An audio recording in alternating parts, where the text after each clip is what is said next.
Dok, anong sakit po ni Jana? Ha? May lagnat to. Tsaka ano pa? May sipon, may ubo. Sino may gawa? Ang malaati lang. Nahawaan mo? Oh, anong pwedeng ipainom na gamot dyan? Derisen. Ano? Derisen. Si Tirisin. Apa. Tsaka ano pa?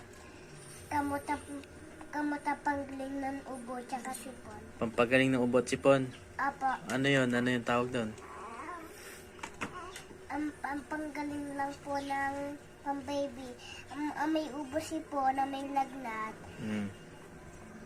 Malaki ng gamot. Palakas ang malaati. Mga ilang beses pa inumin sa isang araw. Gabi, maaga, maaraw. Ah, ganun. Ay,